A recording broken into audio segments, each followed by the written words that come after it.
Olá, boa tarde. Olá, Daiane, tudo bom? Tudo jóia?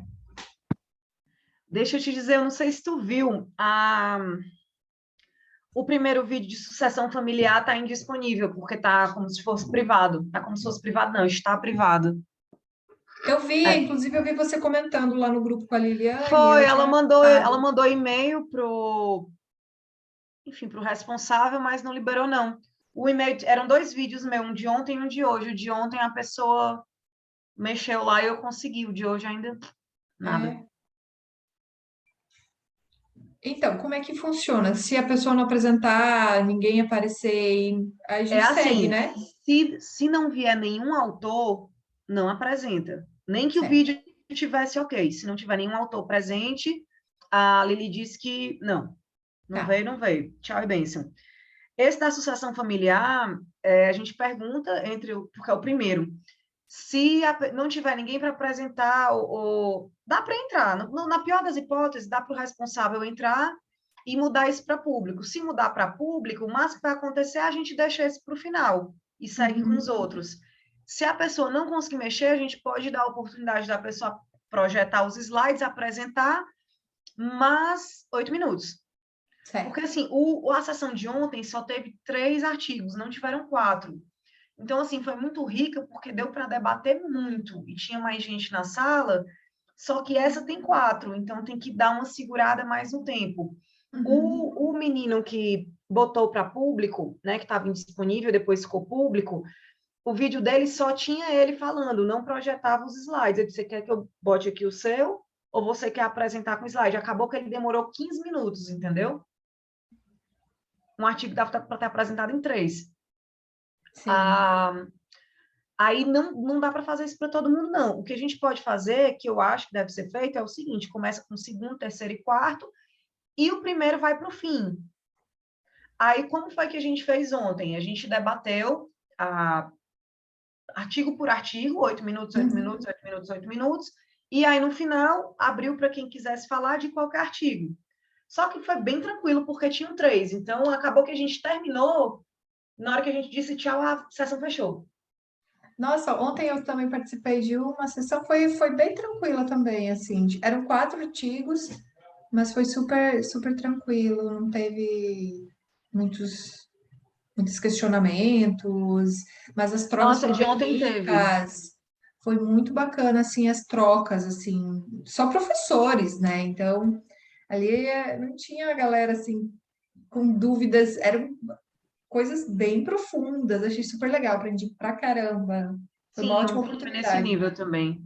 Ontem, os 3 artigos da sessão que eu estava moderando também eram capítulos de tese. Então, tava Ah, legal. sim, bacana. Olá, boa tarde, Rani. Roberta, você faz a frequência? Ontem eu acabei esquecendo. Menina, ontem eu esqueci, entrei hoje para fazer, alguém fez. Provavelmente o moderador. Ah, tá, Posso fazer. eu acabei esquecendo, aí eu fiz hoje, ainda bem que eu tinha fotos e eu lembrava de quem tinha apresentado, quais os autores, porque eles participaram depois nas discussões, aí foi super tranquilo. Mas aí eu tô lembrando já de cara para a gente não deixar passar. Mas eu sigo você aí, vou seguir teu fluxo, tá? Não, tranquilo, tranquilo. Eu já abri aqui todos os vídeos, já botei para baixar para facilitar aqui a vida. Só o primeiro mesmo que está privado, então não. Verônica, estou vendo aqui quem que está entrando. Verônica é moderadora, Erlane é o do segundo artigo. Ainda faltam 6 minutos. Tá tranquilo.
Oi, gente, boa tarde.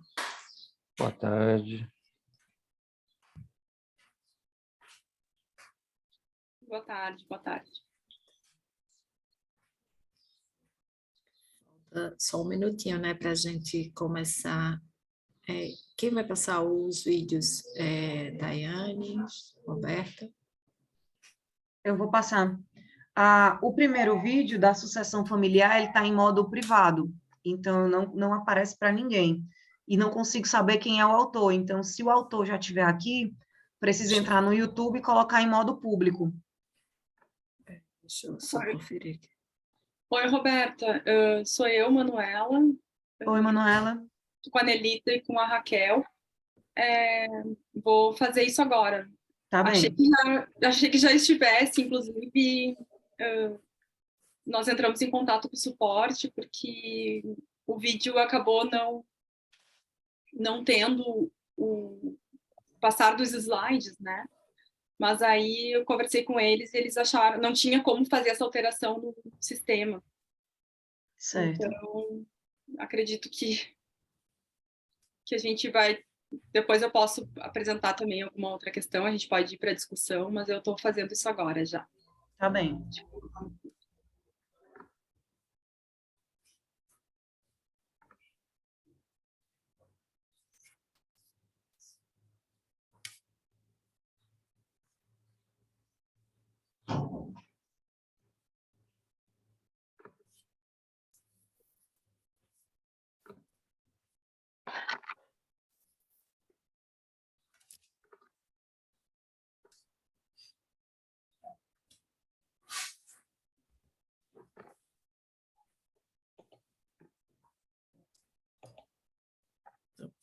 Roberta, vamos conferir, ver se já chegou todo mundo, um autor de cada um dos trabalhos. Boa tarde. Gente, vamos ver aqui. Olhando aqui pelo sistema, tá? Só um pouquinho. Erlane, Chaves, Ana Maria e Francisco Denis. Erlane, Maria e Ana Maria estão aqui. Do próximo tem Bruno Brandão. Do último, Rafaela e Silvia ainda não estão. E o do primeiro tem a Manuela.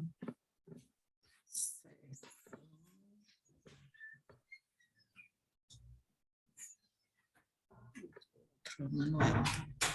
Ótimo.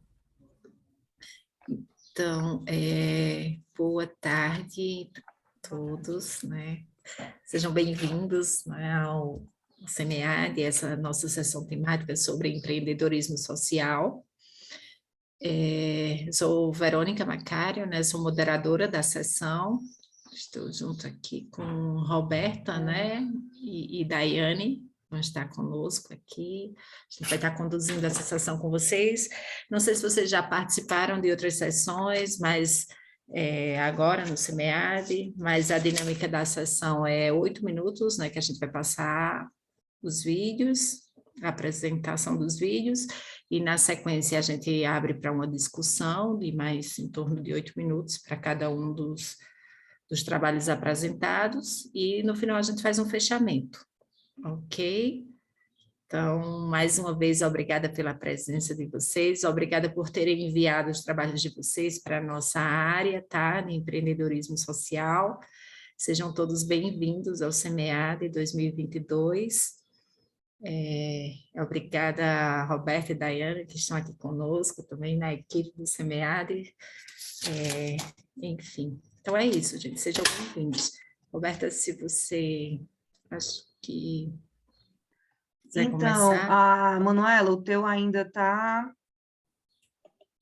privado, tá? Vou começar com o segundo artigo, então, do Creative Industries and Creative Entrepreneurship, da Erlane e da Ana Maria, tá? Eu vi que as duas estão aqui. Deixa eu só, rapidinho.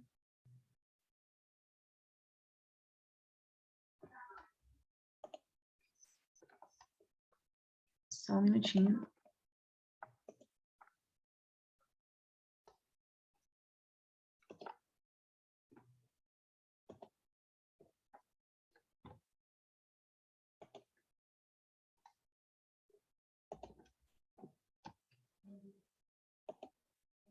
Tá todo mundo vendo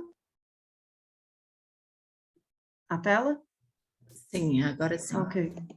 Uma análise bibliométrica. Os autores são Erlane Chaves Paz, Ana Maria Vicente da Silva e Francisco Denis Pereira. As indústrias criativas, elas foram um termo, né, cunhado pelo Adorno e Horkheimer. Eles problematizaram a partir de uma perspectiva crítica, chamando a atenção para a mercantilização da arte e toda essa problemática que surgiu a partir do trabalho precário, da qualidade precária, em prol de um sistema que utilizou a arte como instrumento para enfatizar uma indústria. Posteriormente, o Departamento de Cultura e Mídia e Esporte do Reino Unido, ele conceitua indústrias criativas, que acredita ser que o termo tem sua origem na criatividade, habilidade e talento individual com potencial de riqueza e geração de empregos por meio da criação e exploração da propriedade intelectual. Avança-se o estudo das indústrias criativas para além, né, da perspectiva crítica do Adorno e do Horkheimer e a necessidade de fortalecer essas indústrias que fazem parte, são um nicho, né, da economia e que elas podem gerar também empregos e rendas e que precisa ser fortalecida. E aí sua relação com o empreendedorismo criativo, porque a criatividade o principal fator dessas indústrias, não é mão de obra, não é tudo mais, é a criatividade. A mão de obra a partir de uma mão de obra criativa e inovadora. Então, os empreendedores, eles têm um potencial para melhorar essas indústrias criativas e, apesar de terem estudos na literatura fazendo a relação de indústrias criativas e empreendedorismo criativo, que são dois campos diferentes, ainda é incipiente a literatura que faz o cruzamento desses dois temas. E aí, isso fez com que nós chegássemos à nossa questão de pesquisa, que foi, né, quais as principais características da produção científica sobre indústrias criativas e empreendedorismo criativo. Temos como objetivo mapear e caracterizar a produção científica sobre indústrias criativas e empreendedorismo criativo por meio de um estudo bibliométrico.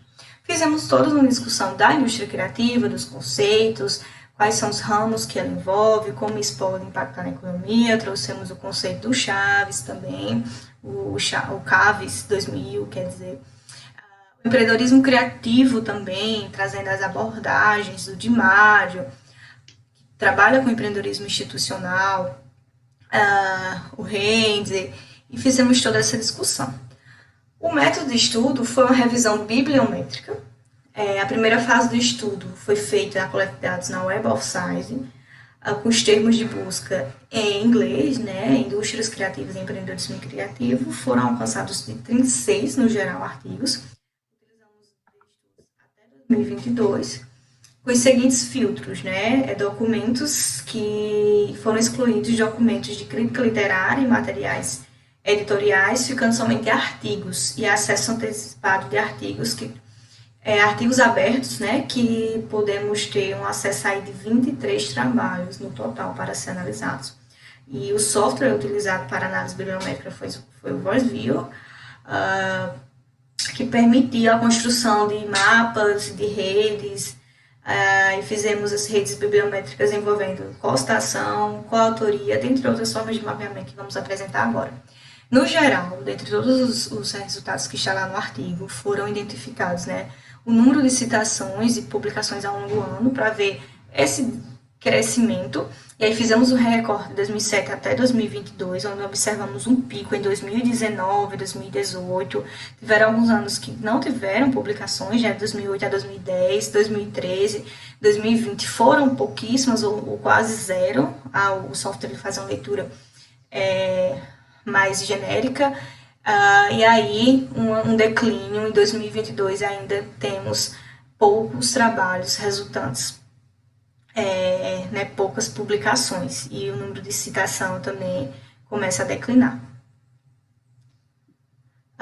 Os principais países que publicam esses temas são Dinamarca, Indonésia, Itália, China, Portugal, România e Espanha. podemos ainda identificar poucos documentos com consideráveis citações, né? Dependendo aí de cada documento. Portugal apresenta 22 citações, mas a Indonésia é onde encontramos mais trabalhos a respeito dessa temática que estamos discutindo. Os artigos mais citados no intervalo de 2016 a 2011 foram os anos que mais tiveram artigos citados. Em 2016, um total de 17 publicações aí dos autores Porfírio Carreiro e Mônico, que foram aí citados 17 vezes, em uma média de 2,43 por ano. E aí a gente consegue identificar ainda incipiente essa literatura de produção e de citação desses trabalhos. Isso fica evidente quando a gente vai fazer uma rede de coautoria e de autoria, né? Coautoria é quando os autores são citados juntos, e autoria são quando eles trabalham juntos. E aí vemos os trabalhos no centro do cluster, a Sofia, o Gui, o Red Papa. Identificamos a formação de um cluster com 2 citações para cada nó do cluster, ou cada nó do cluster significa as parcerias de autoria, e as linhas que estão ligando são as citações, né? As coautorias.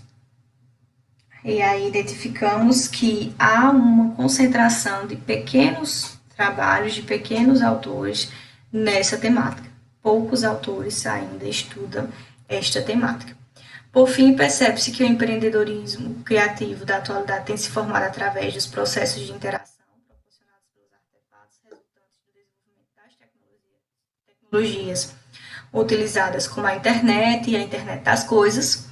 As indústrias criativas ganharam reconhecimento de que são esses sujeitos, através do cyberespaço, utilização de estratégias adotadas na disseminação e construção do conhecimento em comunidades compostas por públicos detentores de várias identidades sociais e culturais. E, por fim, concluímos que 4 componentes principais sobre o mapeamento dos estudos da indústria criativa e do empreendedorismo criativo são importantes e devem ser levados em consideração, né? Novas tecnologias das indústrias criativas, educação empreendedora criativa, diferenças e semelhanças de indústrias e cultura, entre cultura criativa e a indústria criativa e tipos de comportamento empreendedores. Então, esses estudos devem ser levados em consideração. Essas são as principais referências utilizadas no trabalho. Obrigada.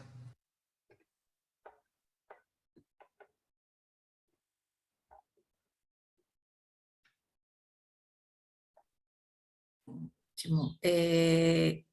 Quem é que é autor desse artigo que está presente? Erlane, né? Maria. Isso. Então, parabéns pela apresentação, pelo artigo. Nós agora vamos abrir para discussão. Então, gostaria de saber se alguém tem alguma pergunta em relação ao artigo, né? Depois, alguém quer colocar algum ponto? Eu posso? Rafaela. Isso, Rafaela, por favor. Oi, Erlane, parabéns pelo artigo, pela pesquisa, né? A pesquisa é sempre um desafio na vida da gente. Eu só queria entender qual foi a motivação de fazer essa pesquisa, esse estudo sobre indústria criativa e empreendedorismo criativo. É um estudo longitudinal? Isso já vem há algum tempo na linha de pesquisa da onde você vem? Por que fazer? E uma outra pergunta que eu já estendo é que naquele quadro que você traz dos países não tem o Brasil, né? Por que não tem o Brasil e o que falta aqui para nós? Oi, Rafaela, obrigada. Uma das motivações foi justamente uma disciplina. A minha linha é marketing. E aí eu tive que pagar uma disciplina envolvendo inovação social. E nessa disciplina falava muito de indústrias criativas, empreendedorismo criativo, e aí me surgiu, e eu sempre confundia e sentia dúvida, me deu vontade de estudar um pouco mais sobre isso, sabe? Aí foi essa a maior motivação, de buscar. Aí quando eu fui pesquisar, e aí eu via vários autores, o professor falava um pouco do Brasil, e aí me chamou a atenção, tanto não ter Estados Unidos, que a gente vê, né? E aí me chamou a atenção quando eu fiz um levantamento, não ter Estados Unidos e também não ter o Brasil. Aí um dos pontos de não ter no Brasil é justamente faltas de políticas públicas, porque a gente não vê muito incentivo voltado para isso, né? E também, não sei se você leu o artigo todo, quando a gente vê aquela tríplice, na tríplice tem que ter um envolvimento tanto da parte da empresa, como da parte da população, como dos governos, para poder ter essas indústrias criativas, ter esse empreendedorismo, voltar esses empreendedorismo criativos. E a gente não tem muito isso aqui no Brasil. Foi mais ou menos isso. Espero ter respondido a sua pergunta. Não, eu responder sim. É uma curiosidade, porque quando a gente vai ler sobre o empreendedorismo, né, e eu estou nesse campo mergulhado desde 2015, e aí você vê uma diferença entre empreendedorismo social e empreendedorismo tradicional, e agora você traz um outro nome, empreendedorismo criativo. Eu não sou da área de marketing, mas tudo que eu já li, eu não vi nada sobre esse foco especificamente. Por isso que eu quis entender. Mas eu não li todo o seu artigo, confesso, passei não só pelo seu, como os outros, pela introdução, né? Acaba sendo tudo muito corrido. Obrigada, viu, por você esclarecer. Ótimo. Mas alguém tem alguma colocação em relação... Gostaria de umas sugestões. Erlane, parabéns. É sempre bom ter um artiguinho para discutir no SEMEAD. Na verdade, são algumas sugestões, talvez questionamentos, mas, enfim, com relação à sua chave de busca, você disse que encontrou 36 publicações na Web of Science e aí diminuiu para 23 pelo acesso. 23 é um número muito pequeno para você rodar um software, porque fica muito sem relevância. Então, assim, todos os seus resultados, eles acabam sendo questionáveis. Então, se você tentar publicar esse artigo num journal, dificilmente ele vai ser aceito. O que eu sugiro para você? Refazer a busca ou incluindo Scopus, porque, assim, uma parte do que tem na Scopus tem na Web of Science. Mas muita coisa que tem na Scopus não tem lá porque ainda não entrou, certo? Talvez se você mudar para Scopus, talvez se você mudar um pouquinho a chave de busca, ampliando. Por exemplo, a parte do criatividade, se você colocar creative até o V e colocar um asterisco, ele vai incluir criatividade e várias outras coisas disso. Então, o teu primeiro filtro, com certeza, ele já vai, assim, para muito mais do que uma centena, se não for para mais de 1000. E aí, claro... Inclusive, eu até coloquei uma das minhas sugestões lá no final, que é justamente procurar em mais base, porque como foi rápido, foi para uma disciplina, eu só consegui procurar em uma base. Eu coloquei em uma das minhas sugestões futuras, colocar mais bases, justamente para melhorar Pronto. Aí, qual é o ponto de colocar mais base? Quando você colocar mais base, por exemplo, quando você tira o output da Web of Science, ele não é exatamente igual ao output da Scopus. Então, assim, você vai perder muito tempo analisando. É melhor mudar a chave de busca. Bota mais dos artigos que você encontrou, dá uma olhada nas keywords, vê o que se relaciona mais e aumenta a quantidade de keyword procurada. Porque, assim, para tu ter um cluster minimamente robusto analisando no Voz Viewer, tem que ter pelo menos 10. Claro que com 23, provavelmente também não desce nenhuma divisão de 2 artigos. Dois clusters, quando tu não consegue dividir, tu não consegue apontar linhas futuras de uma forma mais clara. Então, é meio que o teu artigo, ele não dá um mote para um próximo, entendeu? Então, eu iria aqui na chave de busca, tentaria ver o que está nas outras keywords para adicionar qualquer coisa aqui. Não sei também onde você procurou as suas keywords, se foi só no título ou se foi no tópico, porque o tópico abrange o abstract, o título no tópico. Mesmo assim, deu pouquinho. Bota no artigo todo. Para ver se sai mais alguma coisa, porque às vezes a gente perde coisa boa por causa da chave de busca. Na verdade, a nossa maior necessidade de atenção numa revisão é a chave de busca, porque se tiver uma chave de busca robusta, todo o resto flui. Eu acho mais tranquilo do que incluir base de dados, porque aí você tem que fazer um thesaurus, tem que mudar a ordem lá do Excel, das colunas que saem da Scopus, não é igual a do VozViewer. Se você for rodar no Bibliometrix, dá problema, entendeu? Enfim, mas assim, parabéns pelo trabalho, e em termos de discussão, acho que ganharia em termos de robustez se você comentasse algumas linhas futuras, tá? Porque assim, pesquisar só em uma base de dados não é uma limitação, não é uma limitação. Acho que talvez se você refizer a sua chave de busca, vai dar uma profundidade maior, tá bem? Tá ótimo, muito obrigada, Roberta. Mas alguém quer fazer algum apontamento em relação ao trabalho de Erlane? Se eu puder fazer uma breve adição, porque vocês estão me escutando bem? Estamos sim. Parabéns pelo trabalho, bem interessante, aí, os comentários bem relevantes. A palavra que vocês colocam ali, acho que os termos de busca realmente numa análise bibliométrica, eles precisam ser expandidos para cobrir mais coisas, acho que a Roberta já comentou sobre isso. Só que eu vi no artigo, vocês usam Creative Industries, mas tem um erro ortográfico em Creative Entrepreneurship. Eu não sei se isso é no artigo ou se isso foi um problema na busca também. Porque aí vocês escrevem diferente. Foi no artigo, eu percebi nele todinho, foi no artigo. Tá, ok. Na busca isso não aconteceu. Então, um ponto, assim, o que acontece em revistas? Tem tido uma produção gigantesca de análise bibliométrica e revisão sistemática da literatura. As revistas estão olhando isso, assim, com má vontade. Com razão, porque é um negócio que tem produzido em grande quantidade.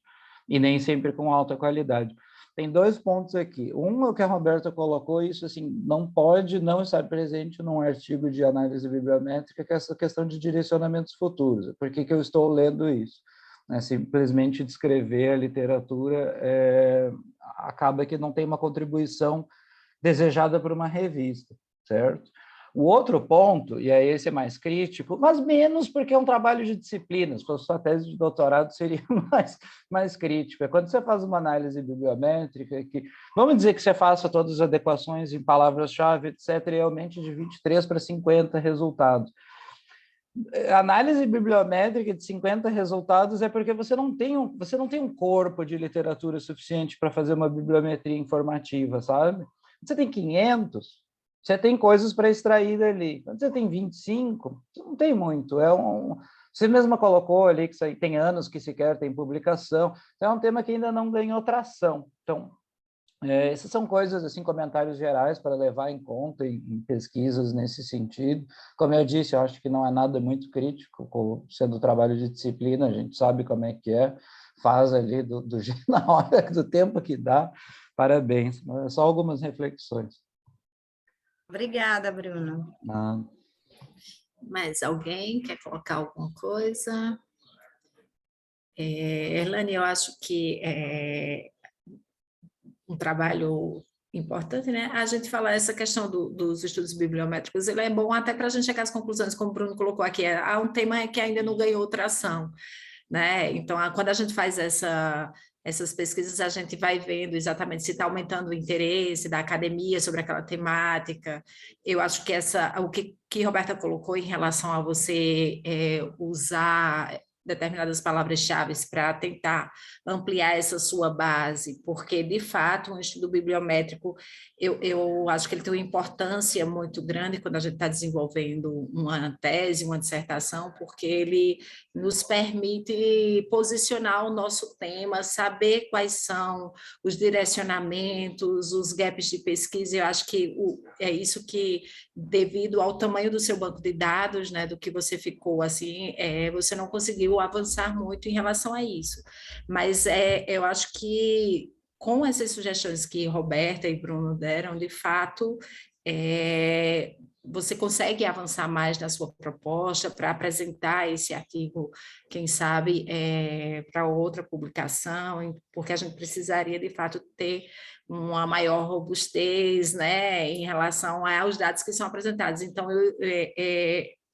a partir do momento em que eu chego à conclusão, faço um estudo bibliométrico e eu consigo identificar essas tendências de desenvolvimento do campo, eu consigo também fazer proposições, né? Então, seria bastante interessante. Mas parabéns pelo trabalho, acho que o estudo bibliométrico todo mundo tem que fazer, mesmo que não publique, que quando a gente está fazendo tese, dissertação, a gente precisa entender como é que entender o tema, né? Isso, e como Conhecer.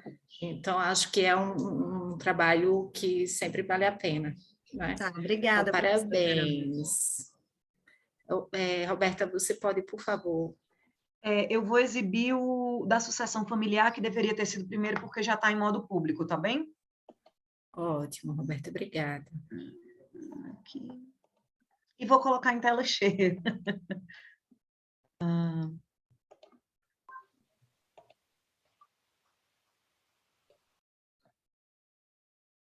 Opa. Olá, foi. Nós somos a Melita, Manuela e Raquel, Roberta, do Instituto Federal do Roberta? Rio Grande do Sul. Sim. Nesse último aqui, onde tem esses quadradinhos meu aberto, que fica em tela cheia, a gente não está vendo em tela cheia ainda, está vendo tua tela. Aqui no final. É isso, esse aqui, onde você colocou... Ai, não, é o meu mouse que está em cima, o último da direita aqui. É porque você colocou no... Esse último. Já está em tela cheia, esse aqui já está em tela cheia. Está no modo teatro. A tela cheia, lá embaixo, à direita, na tela preta, aparece um quadradinho, aquele lá. Que tem, ela é cortadozinho, meio vazado. Tá. Fechou? Pronto, aí, isso. Exatamente. Pronto, vou dar o play. Campo Sertão. O estudo de caso se desenvolveu em Getúlio Vargas, que é o município do estado brasileiro do Rio Grande do Sul. Nesse estudo, abordamos sobre a relevância social e econômica da mulher agricultora, especialmente na agricultura familiar, que vem sendo cada vez mais reconhecida. Entretanto, o contexto é ainda de prevalência masculina. Um dos aspectos que contribui para a redução dessas diferenças sociais, bem como para o empoderamento feminino, é a atuação empreendedora das mulheres agricultoras. Ao passo que essas mulheres acessam o controle produtivo e a gestão de atividades dentro da propriedade rural, inclusive sendo responsáveis pela comercialização, sua autonomia e poder aumentam, reduzindo diferenças entre os gêneros. Analisar as características do empreendedorismo feminino rural e como essas estão influenciando as atividades na agricultura familiar. Analisar pelas lentes teóricas da inovação social e do empreendedorismo feminino o perfil das mulheres empreendedoras no meio rural. Verificar como o perfil das mulheres empreendedoras vem influenciando as novas gerações.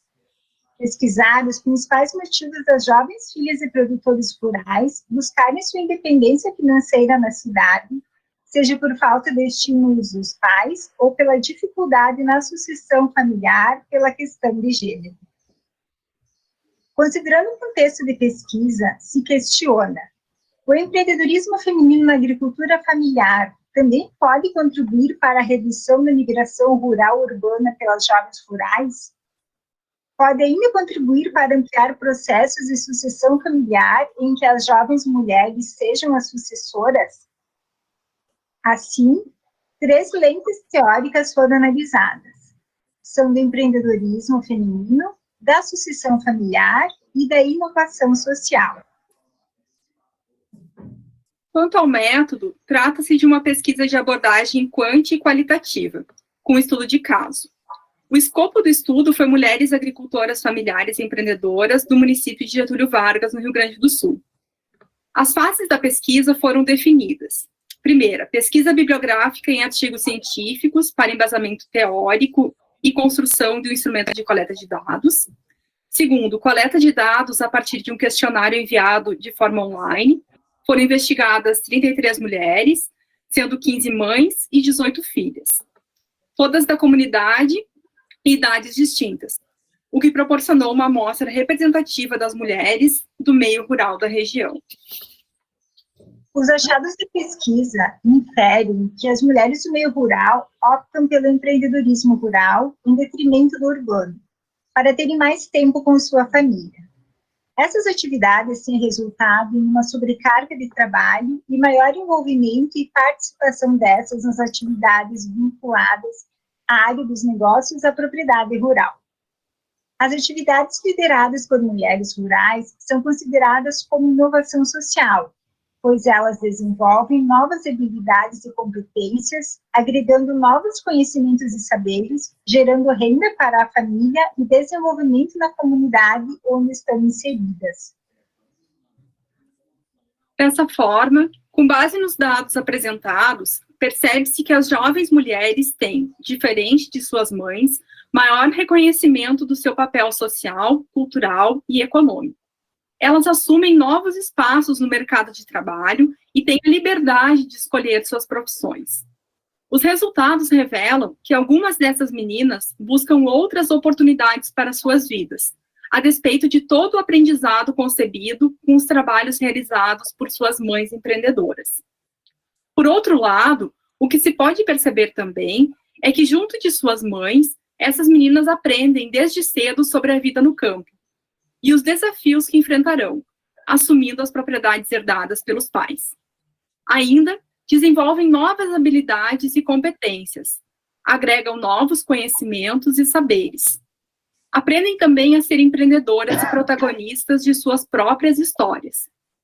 Estão redefinindo suas vidas, com novas buscas por conhecimento e reconhecimento, na medida que participam nas atividades da propriedade, buscando um novo espaço, antes dominado por homens, criando assim uma nova geração para a vida no campo. Conclui-se que o protagonismo das mulheres na agricultura familiar influencia a permanência das filhas no campo.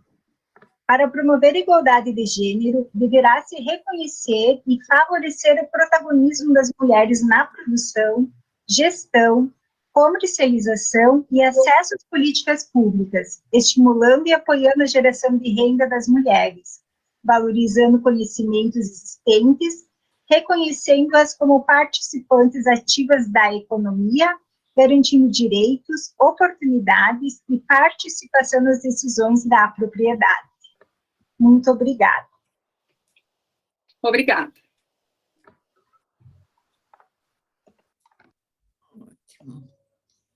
Então, nós vamos abrir para discussão agora. Parabéns, Manuela, pelo artigo, pela apresentação. A gente viu que ficou, de fato, não ficou sincronizado, né, os slides, mas acredito que deu para entender pela apresentação de vocês. Então, vou abrir para discussão. Alguém quer colocar, fazer alguma pergunta, algum posicionamento em relação ao trabalho que a Manuela apresentou? Eu posso começar, Manuela? Eu vi que você colocou trabalhar essa perspectiva do empreendedorismo feminino à luz da inovação social. Só que aí eu fiquei na expectativa de ver quais as dimensões da inovação social, de fato, que vocês utilizaram, né, para fazer essa leitura desse empreendedorismo feminino no meio rural. Oi, Verônica, obrigada pela pergunta. Acho que também é importante sempre a gente contextualizar, né, esse trabalho. Ele foi desenvolvido, então, pela Nelita, né, a primeira autora do artigo, também numa disciplina da pós-graduação no Instituto Federal aqui do Rio Grande do Sul. Eu participei como professora dessa disciplina, né, e a Nelita, então, desenvolveu, e nós temos aqui uma realidade no Rio Grande do Sul. O nosso campus é um campus agrícola, né? A gente tem, então, toda essa característica aqui de estarmos desenvolvendo essa temática como pesquisa, porque estamos inseridos, então, nesse contexto regional, né? E a Nelita, então, desenvolveu... Nós temos a especialização em desenvolvimento e inovação aqui no campus. Ela era aluna e desenvolveu, então, para essa disciplina da sua pós-graduação. O que depois ela levou, então, para o trabalho final de desenvolvimento dela. Então, eu sempre gosto de trazer também aqui, quando a gente está representando, né, o trabalho de um aluno, acho que é super importante a gente reconhecer quando eles é que desenvolvem grande parte da pesquisa e a gente apenas orienta, né, de alguma forma e conduz, enfim, o trabalho. Então, todo o reconhecimento é para a Nelita, na verdade, que não conseguiu participar do SEMEAD nesse ano. Bom, gente, a Verônica, então, retomando aqui o teu questionamento, né, as dimensões da inovação social que a gente utilizou, a Nelita optou em pesquisar mais, então, essa parte do contexto, né, que envolve a inovação social. Então, dentro das dimensões, a gente observou a questão do contexto regional, observamos muito também a questão da relação entre os diferentes atores envolvidos, né, e dos objetivos, então, que estavam por trás desse empreendedorismo ou inovação social. Uma das grandes dúvidas que foi surgindo ao longo do trabalho e da pesquisa são as diferentes nomenclaturas que a gente utiliza nessa área, né? Então, tanto a inovação social como o empreendedorismo social, e aí depois, como a Nelita focou muito na questão da pesquisa para as mulheres, né? E aí surgiu, então, a possibilidade de analisar o empreendedorismo feminino. Então, nós fomos tentando observar as dimensões da inovação social, ainda muito baseado lá, ainda nas 5 dimensões principais, lá do André Abreu, e aí depois, né, com a evolução toda das pesquisas, mas foi dessa forma, mais ou menos, que a gente veio conduzindo a pesquisa, né, e ainda é uma pesquisa que agora a Nelita está fazendo a seleção para o mestrado, e esperamos, né, que ela consiga a sua aprovação para seguir com essa pesquisa, já que ela trabalha na Emater, aqui do Rio Grande do Sul, e tem uma experiência de campo muito rica. Então, acho que ela vai ter todas as características aí para seguir com a pesquisa, né, sendo que ela tem esse domínio do campo e do contexto esse todo onde nós estamos inseridos. Mas obrigada, Verônica, pela pergunta. Espero ter contribuído.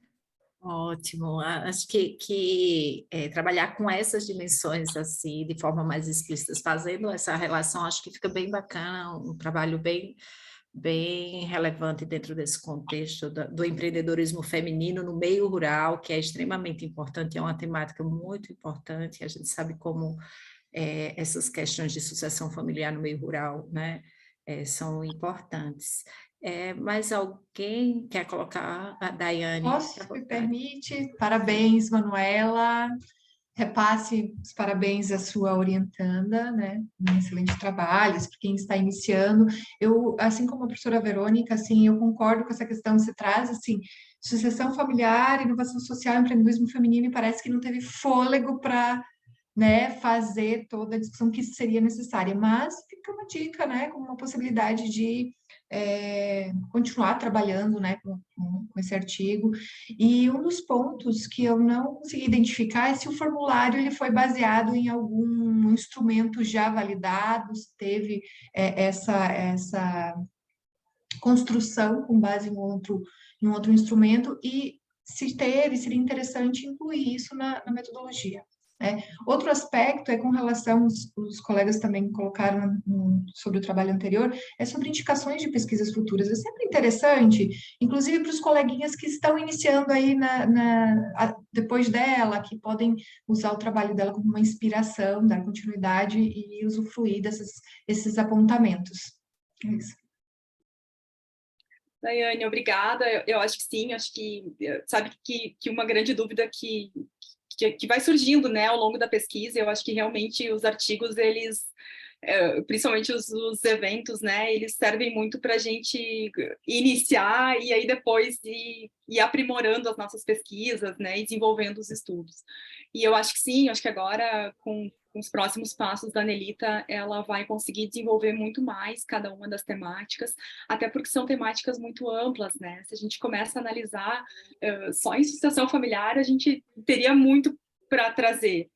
Empreendedorismo feminino, tu tens um outro universo, inovação social, tu tens outro universo. Então, realmente, eu acho que são temáticas muito amplas, que agora, acho que com o aprofundamento da pesquisa da Nelita e com esse domínio maior do campo e provavelmente com outro nível de de apropriação que ela vai ter, né, para dar fôlego na pesquisa, indo para o mestrado, acho que essas temáticas todas elas vão criar mais robustez, então acho que é por aí mesmo, e torço muito que esses passos sejam dados, assim, porque eu acho que como tu falaste, assim, são temáticas super relevantes e importantes para serem observadas, né, mas que realmente no artigo elas estão muito ainda incipientes, e eu acho que as contribuições elas vão surgir, né, acho que tem muita coisa, e é um campo riquíssimo, assim, quando a gente vai a campo para observar essas temáticas, é um campo muito rico, que vai trazer muita contribuição. A gente observa assim que apesar de se falar muito em sucessão familiar, de se falar muito da questão da inovação social, do empreendedorismo feminino, a interligação entre esses termos ainda pode trazer mais avanços para a pesquisa. Falo demais, né? Desculpa. Posso fazer uma pergunta? Sim. A Roberta queria fazer? Acho que na verdade, primeiro, parabéns pelo artigo. Em sendo um artigo de graduação, está muito bem escrito. O fato de ter tido 33 entrevistas, eu acho que, poxa, né? 33 para um artigo de graduação é muita coisa. Parabéns. A minha dúvida foi só uma coisa. Tal hora fala que o estudo é qual e quant. Como os slides não passaram, eu me perdi um pouco. A parte do qual eu entendi que era um estudo de caso. A minha pergunta é, como foi tratado isso? Foi tratado manualmente, algum software, foi feita análise de conteúdo? E a parte de quant, deu alguma correlação positiva? Vocês usaram o que para essa parte quant? Estatística descritiva, uma regressão? Só essa parte que eu não entendi. Foi a descritiva mesmo. Acho que bem introdutória, né? Ela utilizou ainda uma planilha Excel. Acho que isso também agora vai evoluindo, mas ela teve essa imersão muito grande também por ser o chão dela, né? Por estar ali nessa proximidade com as mulheres, ela conseguiu fazer esse levantamento extremamente rico, assim, e ter essas 33 entrevistas, que a gente sabe que é um fôlego muito grande, né, para uma pesquisa, assim. Então, ainda para análise, ficou muito descritiva, né, e para quantitativa também a gente ainda não utilizou nenhum software. Mas acho que a tendência é agora, com a imersão dela, né, e o conhecimento sendo ampliado para as questões de metodologia, acho que a tendência é que esses softwares eles entrem para análise de conteúdo e para as análises quantitativas também. Ótimo, Rafaela. Oi, parabéns, Manuela, né, pela sua orientanda, pelo trabalho que você está desenvolvendo. No trabalho, a gente está o tempo inteiro tendo um olhar novo sobre ele, né? Então, eu tenho certeza que a partir desse encontro nosso, você já vai poder colocar outras coisas para que ela venha melhorar o trabalho dela. E essa é a proposta, eu acho, do SEMEAD, né? A Roberta já fez uma pergunta que eu ia fazer. Porque, assim, o estudo que você coloca, eu entendi que a estratégia de pesquisa foi um estudo de caso. Dentro desse estudo de caso, vocês elegeram o método qual e quant, só que você não deixava claro o que era esse qual, né? Qual foi a análise que foi feita, mas a Roberta já fez essa pergunta. E aí eu acho que vale a pena, e nos slides isso não fica claro, o perfil dessas mulheres, né? Porque essa é a grande chave do trabalho de vocês, essa sucessão familiar.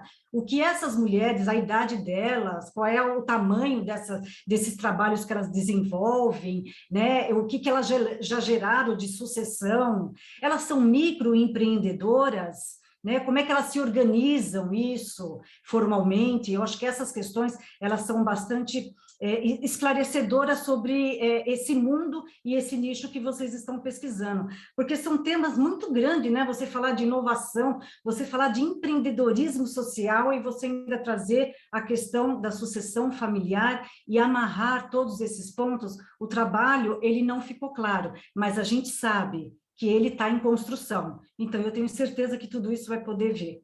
Então, era mais a característica mesmo desse grupo de mulheres. Obrigada. Obrigada, Rafaela. Então, o grupo de mulheres, eu acho que a gente tem todos esses elementos, né, que a Nelita coletou na sua ida para o campo. O grupo de mães, então, ele é um grupo de mães mais novas, né, pelo perfil que a gente tem aqui na região, em torno de 40 a 50 anos. As filhas, então, elas estão na idade do ensino médio ao início da graduação, né? Então, elas estão ali em torno de 15 a 22, 24 anos. Agora, eu não vou te precisar 22 ou 24, mas Sim, algo claro. nesse meio, né? São todas, então, residentes dessas pequenas comunidades aqui no interior do Rio Grande do Sul, né? Para essa amostra que a Nelita fez. Elas são, sim, microempreendedoras, né, com base na agroindústria familiar. Então, todas elas participam desses grupos da Emater para o desenvolvimento dos seus produtos e da geração de renda baseado nas feiras, algumas agroecológicas, outras de produtos da região, né? Então, esse é o perfil geral, assim, que eu posso agora te transmitir sem ter os dados aqui precisamente, né? Mas a gente tem esses elementos todos e eu acredito que eles possam, sim, emergir, né? E deixar mais claro qual é o perfil dessas... A gente até traz ali no artigo essa descrição, mas acho que é super relevante, né? A gente mostrar esse perfil para entender qual é esse universo que a gente está contextualizando. Sim. Obrigada. Obrigada. Bruno, você quer... Vou falar em 30 segundos. Parabéns, Rapidinho, Manuela. Colocar uma pulga atrás da orelha de vocês, tá? Eu acho que vocês têm uma oportunidade aqui maior do que vocês se deram conta. Esqueci o nome da sua aluna. Nelita. A Nelita vai fazer o mestrado e ela trabalha na Emater, certo?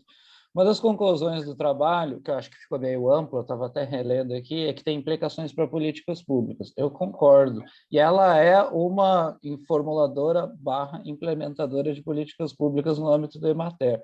Minha sugestão, faz o mestrado dela um desenho de um experimento. No mestrado não dá tempo de rodar o experimento, mas um desenho de um experimento para ser testado. Aí pega um outro aluno de mestrado daqui 2 anos e testa isso.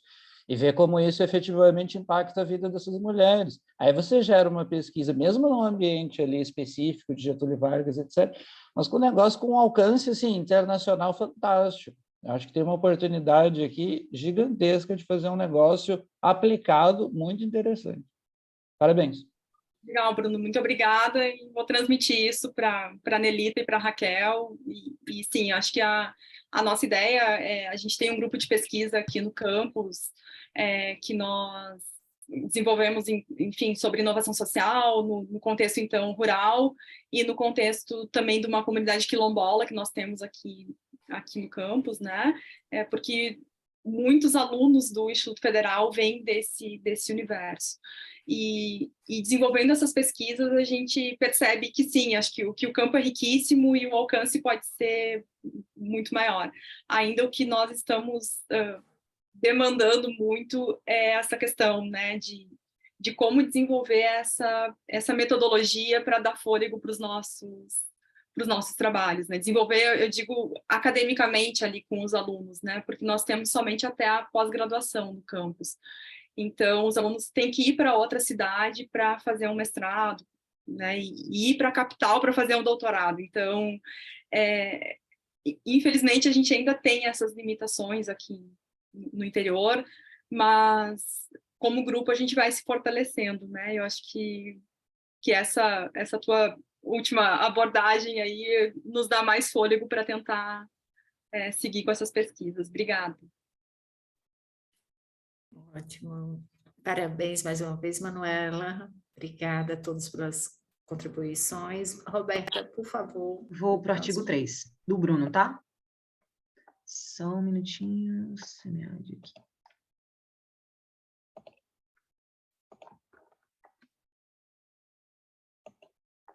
Da Érica Siqueira, junto com a Adriana Bin, que é a orientadora da tese de doutorado dela. Nós somos do programa de pós-graduação em administração da Unicamp, né, e esse trabalho também em colaboração com a professora Jill Kickel, da University of Southern California, onde a Érica fez o sanduíche dela do doutorado. O título do artigo, né, Entrepreneurial Dynamics of Knowledge Intensive Social Entrepreneurship in a Developing Country, é uma pesquisa que a gente realizou e vem realizando, né, a tese ainda está em desenvolvimento, que tenta olhar nesse aspecto aqui para o empreendedorismo intensivo em conhecimento, que é uma definição que existe na literatura, que é o empreendedorismo basicamente com viés de inovação. Então, uso intensivo de conhecimento para a geração de inovações, só que nesse caso a gente agregou aqui esse viés social. Então, a gente vai olhar para esse subconjunto de empreendedorismo intensivo em conhecimento com um viés social e a dinâmica deles dentro da lógica de ecossistemas, né, ecossistemas locais de empreendedorismo. Então, o objetivo central aqui da nossa pesquisa, deixa eu realocar a câmera, é identificar os mecanismos causais entre as características, né, dos ecossistemas e os eventos KISE, ou seja, a emergência desses negócios dentro do contexto de um país em desenvolvimento. Então, quais são os elementos que levam, os elementos do ecossistema que levam a maiores ou menores níveis de eventos KISE, surgimento, então, desse empreendedorismo intensivo em conhecimento com viés social, né, e como isso se compara com a lógica tradicional de empreendedorismo. A nossa fonte de dados, então, a gente utilizou dados do PIP da FAPESP, tá, um programa de amparo aí, o empreendedorismo com viés inovador. Então, a gente tem uma boa aproximação do que seria empreendedorismo intensivo em conhecimento ali, né, mas não necessariamente com viés social. Então, o que a gente fez? A gente baixou toda a base de projetos PIP da FAPESP, fizemos uma análise do conteúdo de cada um dos projetos, em torno a 2.000 projetos, mais ou menos, e fizemos a exploração, então, vinculada à criação de valor, impacto, né, social e ambiental.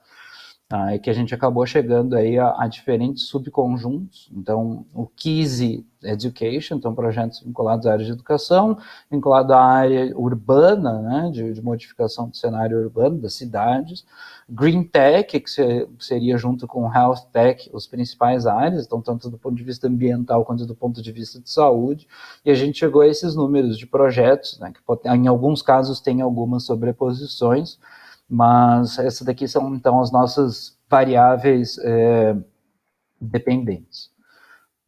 A gente vai fazer, aqui apresenta todas as variáveis, né? Então a gente tem aí a delimitação do que seria KISE, total, cidade, saúde, na área de educação e verde, né?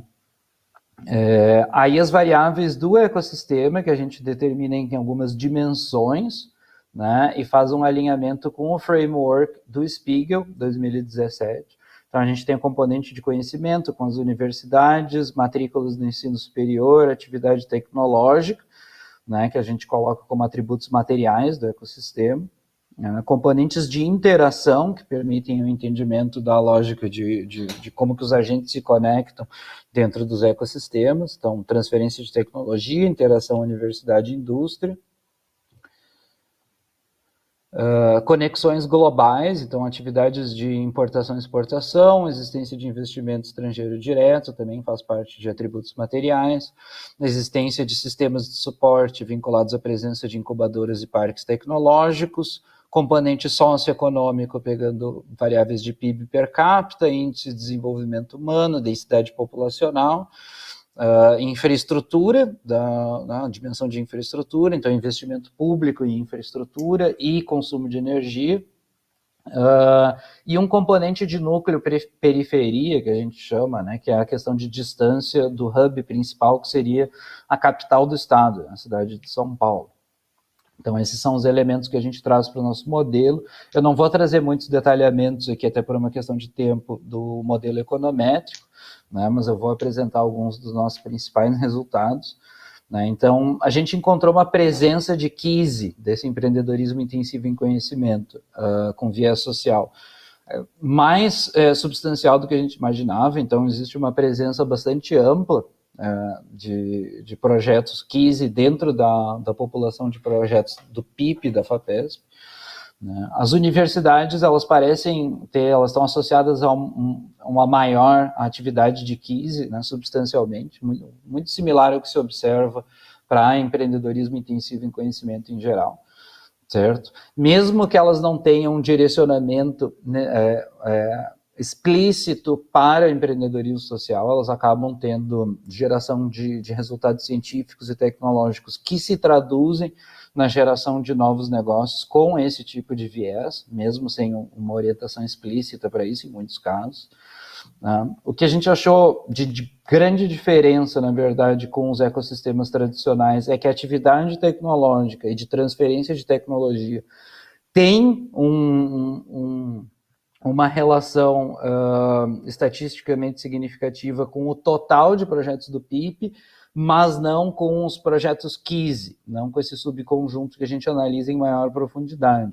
O que mostra um relativo desalinhamento entre tanto atividade tecnológica quanto de transferência de tecnologia com essa geração de impacto socioambiental.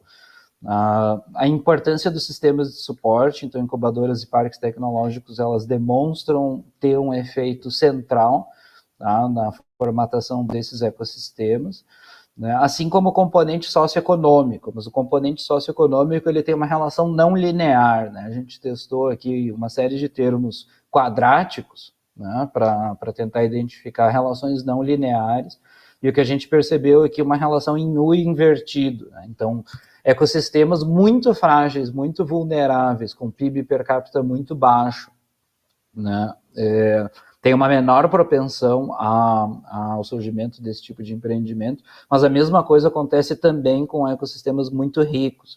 Então, mais ou menos no meio do caminho, eles se encontram os ecossistemas com um viés mais forte para empreendedorismo, para o KISE, né, empreendedorismo intensivo em conhecimento, com viés social.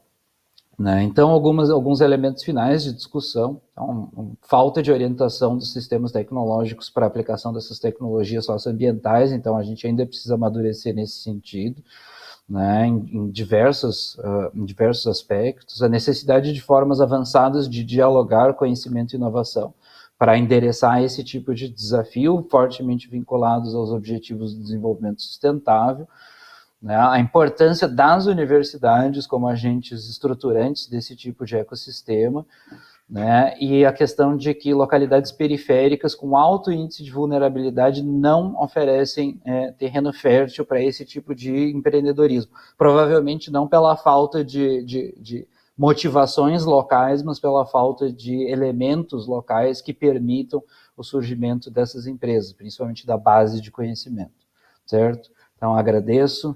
Um abraço, até mais. Parabéns, Bruno, pelo trabalho, pela apresentação. Eu vou abrir para discussão agora. Alguém quer fazer algum questionamento? Roberta? Bruno, gostei pra caramba desse artigo. Deixa eu te perguntar primeiro uma coisa. Tu é o Bruno Fischer, que estuda ecossistemas empreendedores do Brasil, do Chile e de economias emergentes? Porque se for, eu te citei 8 vezes no meu último artigo publicado. Já quero uma amizade sincera e desinteressada. Do Chile ainda não, Roberto, mas eu chego lá. Tu não tem nenhum estudo comparativo? Eu te citei bastante, porque eu estou analisando agora a Europa, mas eu tenho que voltar à parte qualitativa, vai ser a América Latina. Mas vamos voltar para o artigo, era só para fazer assim. Deixa eu ver aqui. Não, na verdade é uma pergunta. Quando tu filtrou esses projetos que tu escolheu, esses projetos estão em andamento, finalizado, ou teve um intervalo de tempo do que foi finalizado ali?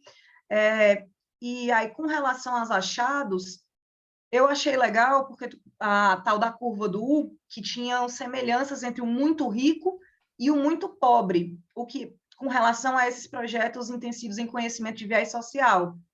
Achei bacana, porque, na verdade, o que costuma acontecer na literatura é que ecossistemas muito ricos em modelos de gestão não costumam ser replicados em economias emergentes, nem ecossistemas muito pobres, por causa, enfim, da lógica dos recursos, da escassez de economias emergentes e a distribuição desses recursos, as lógicas estruturais, dos vazios institucionais, das lacunas estruturais. E eu achei um achado muito interessante. Vou pensar um pouco a respeito disso. Não estava preparada para o fim do artigo. Eu vou passar meu contato aqui, Roberto, tu fica à vontade, tá? É sempre bom o trabalho. Você está no Ceará, né? Eu estou fazendo doutorado em Portugal. Aí meu estudo é ecossistemas empreendedores. Porque eu trabalho com o pessoal lá da UES, com Samuel Façanha, todo o pessoal da FUNCAP. Achei que você estava no Ceará. Eu fiz mestrado com o Samuel, mas aí eu sou professora da UFC e estou de afastamento para terminar o doutorado. Legal. Mas eu passo meu contato aqui, o que eu puder ajudar, fica à vontade. Vamos lá, a questão do filtro. Esse daqui é uma discussão, inclusive, que eu tive com a Luciana... Discussão não, né? Uma conversa com a Luciana Rashiba, que ela é hoje a coordenadora adjunta da FAPESP para o PIP, né? que é de onde sai a nossa amostra. Na verdade, o que a gente considera ali, esse processo de emergência do evento empreendedor. Então, são todos os projetos que eles foram aprovados. Então, alguns deles, do final da amostra, ainda não estão concluídos. Mas o que a gente conseguia com a base de dados pública da FAPESP realmente era fazer esse tipo de levantamento. Teve um outro estudo que a gente fez entre 2017 e 2020, que foi a avaliação dos projetos da FAPESP. A gente fez uma coleta de dados, etc. A gente tentou cruzar uma coisa com a outra, porque isso daqui faz parte da tese de doutorado da Érica, né? Só que não tinha sobreposição, tinha pouquíssimos 15 na base dos que responderam à avaliação. Então, não tinha esse viés social muito presente. Então, a gente utilizou essa base pública mesmo, que nos permite ver a data de início dos projetos. Então, a gente quer ver quanto que o ecossistema influencia, de certa forma, no surgimento desses projetos. O segundo ponto é teste, né? Aí anos e anos trabalhando com dados, a gente vai testando tudo. Foi eu que fiz essas análises aqui econométricas, junto com a Érica, mas eu que comecei aqui, ela não tinha muita experiência, e eu disse, vamos testar de tudo, vamos jogar termo quadrático aqui, vamos ver o que sai, depois a gente tenta cruzar com a literatura, porque, de fato, assim, é um negócio que de certa forma, esperado, né? Porque como é um empreendedorismo intensivo em conhecimento, dificilmente você tem as bases de conhecimento necessárias nos ecossistemas muito frágeis. Ao mesmo ponto em que ecossistemas muito ricos têm poucas demandas locais por esse tipo de empreendedorismo. Então, acabou que surgiu essa situação, casa bem com parte da literatura. Acho que tem algumas coisas interessantes para discutir. Ela ainda tem 2 artigos da tese aí, trabalhando como decorrência desse, né? Esse surgiu como inspirador, de certa forma, alguns insights que saíram dali. O papel das universidades, a gente está dando bastante enfoque. Bacana. Ótimo. Alguém quer fazer mais alguma pergunta, algum posicionamento em relação ao trabalho do Bruno? Erlane? Não? Bruno, um trabalho bem interessante. Quando você coloca mecanismos causais entre o ecossistema e o KISE, aí quando você fala de ecossistema, dentro dessa lógica, qual a definição de ecossistema que você utiliza para fazer essa relação? Boa pergunta. É uma definição ruim. Respondendo, eu não gosto dela, tá? A gente utiliza município e microrregião, tá? Ela é ruim, mas ela não é sem fundamento, tá? A gente já vem trabalhando com essa definição espacial há 5 anos, 6 anos, 7 anos, 2015, nossa. Que é o que a maior parte da literatura internacional utiliza, porque é o que nos permite trazer dados regionais bem estruturados, né? Mas entendendo que, lógico, do ponto de vista de morfologia espacial, eu até escrevi um artigo sobre isso ano passado, Os ecossistemas, eles variam, né? Então, você tomar um município ou uma micro-região, na verdade, é uma simplificação de um processo muito mais complexo. Então, se você pegar, por exemplo, no estado de São Paulo, esse artigo que eu escrevi também foi oriundo das pesquisas. Você tem, entre São José, forma mais ou menos um L meio deitado no mapa, saindo de São José dos Campos, indo para São Paulo, aí de São Paulo para Campinas, Campinas passa por São Carlos e Ribeirão Preto, e um pouco Piracicaba. É mais ou menos um L deitado ali no mapa.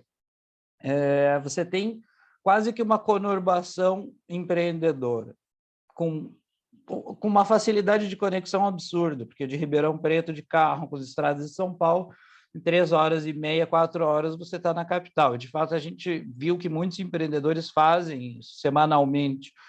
Acaba que você tem uma conexão. Então, onde que começa um ecossistema, onde que termina o outro? Mas aí entra numa situação que é bem complexa. A gente está trabalhando com dados sobre isso, inclusive a gente precisou contratar uma empresa de análise de dados para fazer essa morfologia espacial de 4 ecossistemas.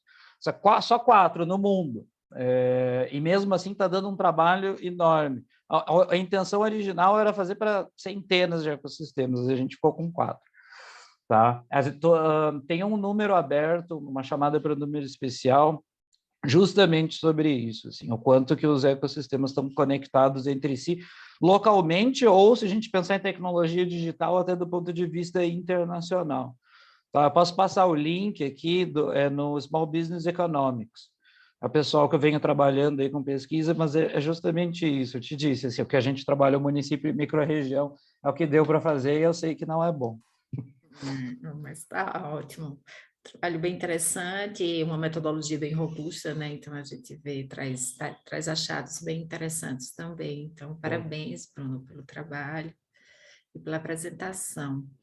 Alguém tem mais alguma pergunta para o trabalho de Bruno? Não? Então, acho que a gente pode ir para o próximo, Roberta, por favor.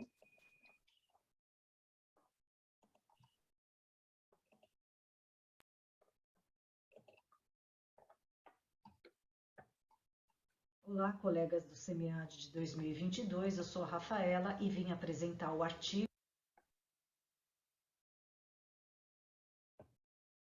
este ano e Silvia foi minha orientadora.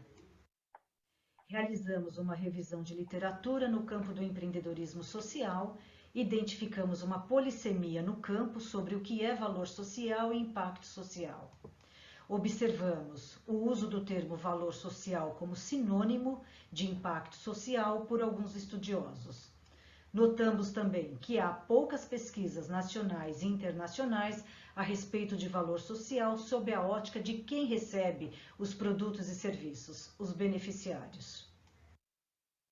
Discutimos o que significam para os beneficiários os produtos e serviços entregues pelos empreendimentos. Apresento aqui o problema de pesquisa, o objetivo geral, objetivos específicos, o geral e específicos eu retomo no final. O referencial teórico é composto pelo microcrédito no mundo e no Brasil, onde eu trago algumas características do microcrédito, e o microcrédito como valor social, lançando mão da tradição interacionista simbólica. O tema valores é muito discutido na psicologia social, na sua vertente psicológica, mas a gente traz aqui a discussão de valores à luz da corrente sociológica da psicologia social, que carrega o legado da Escola de Chicago, berço do pensamento filosófico chamado de pragmatismo, na qual a tradição interacionista simbólica nasce. Temos Thomas e Zaniek, os pioneiros, os primeiros a conceituarem valores sociais sob a ótica sociológica. E nesse trabalho, a nossa proposta teórica é a partir da psicologia social, sociológica e sob a perspectiva do interacionismo simbólico que propomos entender valor social, que Thomas e Zaniek define como qualquer dado que tenha um conteúdo empírico acessível e um significado, assim um alimento, um instrumento, uma moeda, uma poesia, uma universidade, um mito, uma teoria científica. O microcrédito são todos valores sociais. Desse modo, um conteúdo empírico, seja concreto ou abstrato, se torna valor social quando assume um significado para um grupo. O microcrédito é algo concreto, uma quantia de dinheiro que tem significado para as pessoas que dele se utilizam, porque encontram uma finalidade a partir da experiência com ele. Neste estudo, exploramos os significados que os beneficiários e não outros stakeholders dão ao valor social microcrédito. Aqui eu trago o percurso metodológico, é um estudo qualitativo.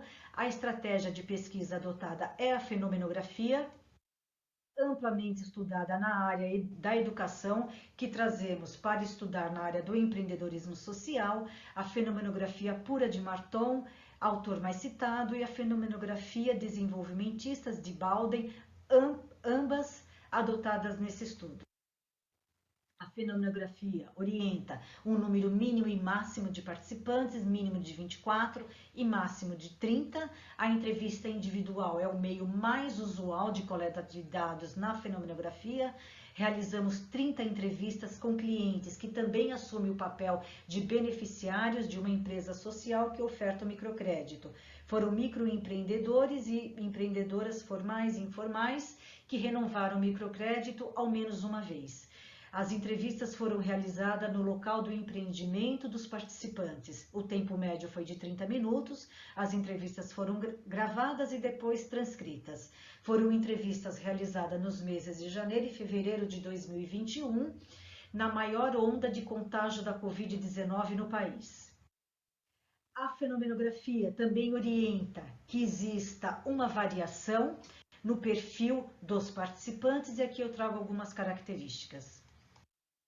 Também, levando-se em consideração a variação, nós realizamos entrevista nos 4 estados onde essa empresa social tinha clientes beneficiários, no Ceará, Maranhão, Pernambuco e Paraíba. Após a leitura, a constante leitura e releitura dos relatos dos participantes, nós identificamos categorias, a de descrição, que são os modos qualitativamente diferentes dos beneficiários significar e experienciar o microcrédito. Identificamos 2, microcrédito como recurso para a sobrevivência do negócio e microcrédito como recurso para florescimento do negócio. As categorias de variação, que foram os critérios que nos ajudaram, a partir dos relatos, da análise dos relatos, identificar e diferenciar um tipo de categoria de descrição da outra. Então foram a finalidade do microcrédito, resultado da utilização do microcrédito, razão para continuar renovando. E as categorias de variação não críticas, elas mostram aquilo que há de comum nos relatos, mas ajuda a compreender a experiência desses participantes com o microcrédito, que foi o sentimento na renovação e a consequência para o empreendimento caso o microcrédito deixe de existir. Retomando o nosso objetivo específico 1, que foi identificar as categorias de descrição mediante as variações de significado, então eu apresento, como eu já havia dito, 2 categorias de descrição: microcrédito como recurso para a sobrevivência do negócio e microcrédito como recurso para florescimento do negócio. O segundo objetivo específico, que foi analisar as relações entre as categorias de descrição, chamada na fenomenografia de espaços de resultado. Eu tenho aqui a categoria de microcrédito como recurso para florescimento do negócio, que inclui a categoria de microcrédito como recurso para a sobrevivência do negócio, porque quem está no florescimento já passou pela sobrevivência. Exponho aqui as categorias de variação críticas e as não críticas. Retomando o objetivo geral, a gente volta na literatura de microcrédito, trazendo algumas características que já são consolidadas. Produtivo e orientado, empreendedores para empreendedores de baixa renda e ajudar o tomador a sair da pobreza. A gente olha para os relatos, a gente vê que essas características já consolidadas não acontecem bem assim. Quando olhamos também para a missão social de algumas correspondentes bancárias, onde esses microempreendedores possuem contrato de microcrédito ativo, a gente também vê que aquilo que eles expressam não acontece no campo, a partir dos relatos. Aqui eu trago algumas falas que, infelizmente, eu não tenho como mostrar, mas elas testificam aquilo que a gente encontrou no campo e foi possível diferenciar uma categoria de descrição da outra, mostrando como esses beneficiários experienciam o microcrédito. E como contribuição acadêmica foi adotar o conceito de valores da psicologia social no campo do empreendedorismo social. Metodológica é trazer a fenomenografia para o campo do empreendedorismo social, para o ofertante do microcrédito, é ele conhecer as diferentes maneiras que os beneficiários experienciam o microcrédito. O investidor social, conhecer qualitativamente se o recurso dele está atingindo essa demanda social e cumprindo aquilo que se propôs. Aqui está a experiência. O meu muito obrigado e me coloco à disposição para esclarecer quaisquer dúvidas. Muito obrigada.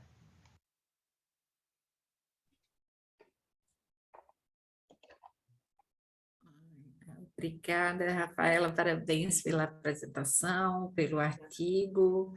É muito bom a gente ver essas discussões. A gente vai abrir agora para as perguntas. Daiane, quer falar? Fica à vontade. Parabéns, Rafaela, pelo estudo. Gostei muito de como vocês trabalharam com os resultados. Foi muito rico ler, entender como vocês desenvolveram esse trabalho, o que vocês coletaram em campo. Eu fiquei com pequenas dúvidas relacionadas a essa questão da Covid, que você pontuou no seu trabalho, inclusive lá na metodologia, e aí eu me questionei por que você trouxe essa informação, né? Tanto no texto quanto aqui. E outra questão também é relacionada à análise dos dados. Você usou algum software para fazer essa análise, porque foram muitas entrevistas, né? Ou foi tudo no braço mesmo? Me conta. Bom, a análise da entrevista foi na força do ódio, porque não porque é uma recomendação da nossa estratégia de pesquisa, que é a fenomenografia, mas é a interação com o dado, né? O pesquisador, embora no campo ele seja solitário, quando você vai fazer o estudo desses relatos, ele não precisa ser. Tanto que a gente fez em parceria, eu e a Silvia. Lemos o conjunto de entrevista, ela leu o conjunto de entrevista, sentamos, discutimos, voltamos, ficamos 4 meses nesse processo. Então, a gente mergulhou nisso para poder fazer esse levantamento e fazer a identificação dessas categorias. Por que a gente ressaltou a questão da Covid? Primeiro, que são beneficiários que não teria condição de se fazer de uma outra maneira. Eu perderia completamente a riqueza dessas informações. Embora todos tenham acesso à internet, mas nem todos sabem usar essa ferramenta. Quando você chega no negócio, né, quem muitas vezes lida com aquilo, com aquele celular, não é o microempreendedor, é o neto, é o sobrinho, é o filho, né? Então, assim, o contato tinha que ser pessoal. E nesse momento da Covid, isso foi muito importante. Primeiro, eu tive uma autorização da empresa. A empresa poderia fechar essa carteira de clientes e falar, não, você não vai, é um risco para eles, é um risco para você, e se acontece alguma coisa, como que ficaria? Quem é o responsável maior? Mas todos ali entenderam da importância de fazer uma coleta pessoal e presencial. Então, assim, era o auge da Covid, eu estava saindo de um estado e o governo do estado, daquele momento, estava colocando em lockdown. Então, assim, eu estava saindo do avião e eu não ia acessar mais aquela pessoa. Então, foi um momento muito difícil para mim também. Eu cheguei em casas de microempreendedores que a pessoa estava com Covid e queria ser entrevistada. Não, pode ficar, eu dou a entrevista. Aí ela falava, não, mas eu estou com febre. Olha a situação, que difícil foi administrar tudo isso.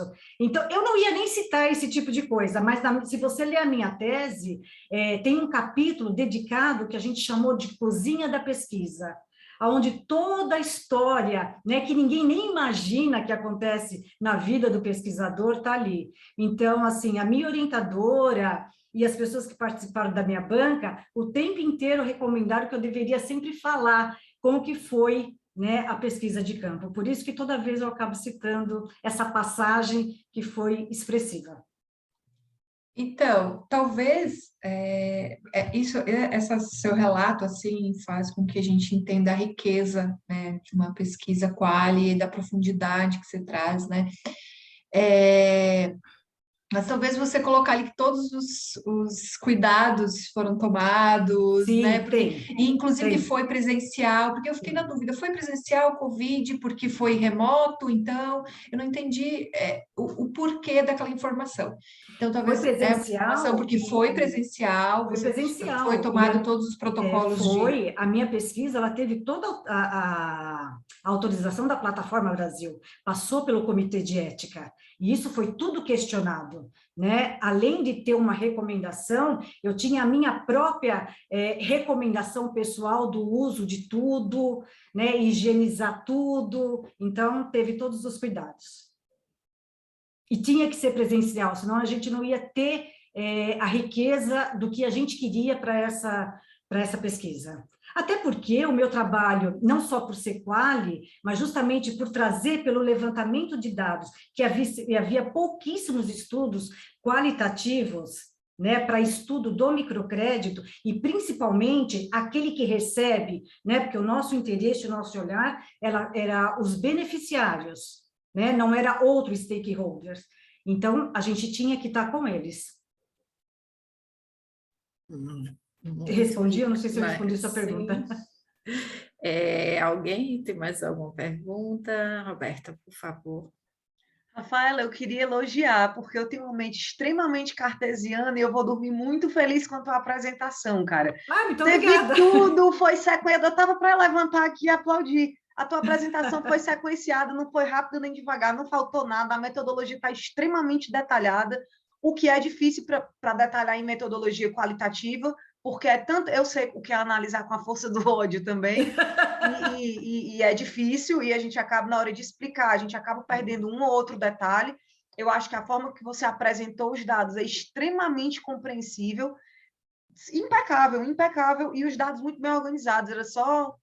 Eu não tenho nem o que sugerir, não. Se eu fosse sugerir, era só passar a força do ódio para dentro de um software, só para aumentar a possibilidade de publicação, porque os journals meio que estão exigindo. Mas, tirando isso, eu achei fantástico. Parabéns. Tá, muito obrigada. Mais alguém quer falar? Bruno, quer falar? Não, eu queria elogiar, realmente eu acho que é uma metodologia que eu não tenho conhecimento suficiente para contribuir, parece tudo muito bem realizado. O artigo, eu não consegui ler ele inteiro, mas eu dei uma passada, assim, ele está super bem estruturado. Manda para uma revista, Rafael. Estou tentando. Estou tentando. A parte... que eu trago a questão de Thomas e Zaniek, né, que a gente está trazendo o estudo da psicologia sociológica para a visão do que é valor social. Eu vou até contextualizar um pouquinho isso. Por quê? Porque lá no meu mestrado, né, eu já venho estudando empreendedorismo social e eu estudei essa empresa também, ela foi o meu estudo de caso. Só que o meu olhar era nos agentes de negócio, aqueles que estavam no campo. Eu estava com eles também. Eu fiz uma observação não participante. E aí ficou aquele gostinho de saber o que é valor social.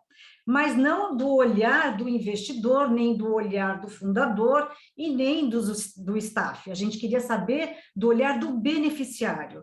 Só que um mestrado não dava tempo para isso. Eu até fiz muita coisa no mestrado, né? Então ficou para o doutorado. E aí eu já tinha muita coisa, até falando para a Roberta, né? Eu não usei nenhum software. Né? Foi na base de dados mesmo, ali buscando, né? E foi lendo. Eu tive um total de 370 artigos, porque conforme os keywords que você vai colocando, o próprio software já vai fazendo aquele afunilamento. Então, a gente já viu que já estava bastante restrito. E aí a gente queria saber justamente o que era esse valor social dentro do empreendedorismo social. E a gente viu que não tinha definição. E não tem, pelo menos até hoje que eu estou estudando isso, não tem uma definição que traga um estofo, né? Então, tem lá aquele autor que diz, valor social é isso, mas está bem, aonde foi buscar isso? Aonde que foi arranjado? Né? Com base em quem? É por isso que a gente traz o estudo de Thomas Zaniecki, porque lá eles já definiram o que é valor social, né?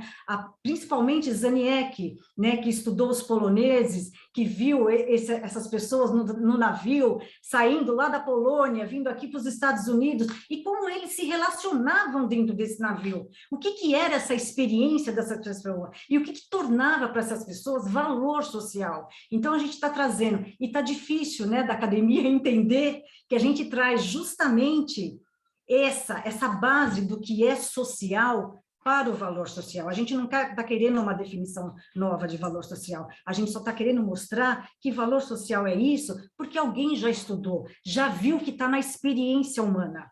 Então, a gente trouxe isso. E qual que foi a melhor estratégia para nós nesse estudo? Foi a fenomenografia, que ela nasce lá da educação, lá na Suíça, e a gente consegue transportar ela para o estudo da administração. E o que é bom da fenomenografia, que a gente trouxe para o trabalho? A gente não precisa fazer mais do que 30 entrevistas. Né? Então, assim, 30 entrevistas, o mínimo 24, o máximo de 30, ela já traduz essas maneiras diferentemente qualitativas do que é esse fenômeno que você está estudando. Então, ela ajuda muito quando você vai somar um trabalho quântico, porque quando você vai olhar para o que é impacto social, valor social, a gente vê muito estudo quantitativo. Não estou dizendo que é ruim, não, é necessário, mas é necessário também traduzir o que é esse número. E a fenomenografia, ela casa muito bem com isso. Porque eu não preciso entrevistar 100 pessoas. Eu posso entrevistar dentro desse número, que a fenomenografia já estudou exaustivamente desde os anos 70, e mostro, ó, você consegue um tanto e consegue entender o que é esse fenômeno que você está fazendo. Então, a gente está trazendo essa questão da fenomenografia, que é nova, não na administração, isso é preciso ficar claro. Já tem estudos dentro da administração, mas não dentro do empreendedorismo social, que é algo também novo que eu trago no meu trabalho. E se vocês tiverem curiosidade de ver minha tese, quando vocês vão lá para o resultado, que eu apresento aquele espaço de resultado, esse é algo que eu também trago novo na minha tese, porque os estudos da fenomenografia, ela não coloca aquilo espacialmente, ela coloca as categorias, mas ela não coloca dentro do espaço do resultado como você chegou naquelas categorias. E que para mim e para a Silvia, que foi a minha orientadora, é extremamente importante você olhar para o espaço, tá bom, valor social é isso, né? Microcrédito é isso, mas como é que você chegou nisso? Então, a gente coloca isso também dentro do espaço de resultado, e eu acho que isso fica, como a Roberta falou, né? Melhor do que vocês para falar para mim, não tem, né? Porque para mim está lindo. Agora, não sei se está para vocês, né? E se está compreensível. Está lindo, agora, está lindo e compreensível. Se vocês entenderam, essa é a ideia, né? Então, é saber que o que se oferecem pelas empresas de negócio social já é valor social, né? Você não tem que alcançar valor social porque você já está dando. Agora, precisa entender se aquilo que você está ofertando, o retorno dele é social e para o bem. Foi isso que a gente quis com esse trabalho. Ótimo, Rafaela. Um trabalho muito rico, né, com metodologia quali, muito robusta, né, que a gente, dentro da lógica, o desafio de ter um trabalho quali que traga dados, assim, que expressem, a gente tem muita, tem uma certa, as pessoas têm às vezes algumas questões em relação ao método na descrição, então como a Roberta colocou, você trabalhou uma metodologia que deixa muito clara como foi o procedimento, né, do sua coleta de dados, e enfim, e aí, essa questão do valor social, eu só tenho uma pergunta para você em relação, se o valor social, a definição do valor social que você conseguiu identificar durante a realização da sua tese, ela corrobora ou não o valor social que está lá na literatura que você utilizou, que define valor social, ou se você encontrou alguma diferença em relação a isso. É porque, assim, quando você vai na literatura, né, eles colocam o valor social como um resultado, como um fim, como um meio. Né? Então, para nós, né, trazendo, porque a gente adota a definição de valor social de Thomas Zaniecki. Olha, eu tenho um fenômeno aqui, abstrato ou concreto. Ele vai se tornar valor social porque você vai ter uma experiência com ele. Então, eu vou te dar um exemplo. Se você chega lá, né, numa tribo indígena, você joga um celular ali no meio, talvez eles fiquem olhando e não façam nada com aquilo, porque não tem uma experiência com aquilo. Aquilo não diz nada para eles. Então, não vai se tornar um valor social. Vai se tornar um valor social a partir do momento que você tem, né, que você cria um significado a partir da sua experiência. Então, quando você vai na literatura, ele coloca como um resultado. Valor social, para nós, não é um resultado. Resultado é isso que o empreendedor está trazendo. Olha, eu uso o microcrédito, o dinheiro do microcrédito, porque ele ajuda eu florescer. Ele ajuda eu pagar minhas contas, eu pagar as despesas da minha casa, eu consigo fazer melhoria no meu bem e eu já estou abrindo e expandindo o meu negócio. Então, essa é a finalidade do microcrédito. O outro grupo diz, não, eu consigo simplesmente comer. E, aliás, eu ainda pago as minhas dívidas. Então, ele mostra que o uso do microcrédito nem atende isso e está fora disso. Né? Então, quando você vai para a literatura, você vê que a definição de Thomas Zaniak não passa por isso. Né? Ele está falando muito mais de um retorno social, daquilo que as pessoas experienciam. Então, assim, a gente vê que não é a mesma coisa. O que a gente quis é dar um embasamento para o valor social e colocar, ó, o que você oferece é valor social, não é a definição. O que você quer saber é se aquilo no final vai ser para o bem ou para o mal. Muito legal, porque traz essa expectativa, né, essa relação com a necessidade do contexto, né? Não é um fim em si mesmo, né? Não é. Então, ela tem uma relação contextual muito importante, e significados eles podem ser diferentes, né? Como sim, totalmente, então, né? Essa ideia é a mesma, a ideia, né, de microcrédito, isso, mas que dentro de contextos específicos tem exatamente representações, significados diferentes. E a fenomenografia eu posso estender para qualquer produto e serviço, né? E fazer um estudo ao longo do tempo. Então, se eu voltar no Nordeste com essas mesmas pessoas, talvez eu encontre um terceiro grupo. Ou esse grupo do florescimento, ele diminuiu ou ele expandiu. Muito bacana, muito bom. Parabéns pelo trabalho. Obrigada. Parabéns todos que estão aqui presentes, né? Obrigada, né, por estarem aqui conosco nessa sessão. A gente está fechando exatamente, estamos bem britânicos, né? 18 horas encerrando.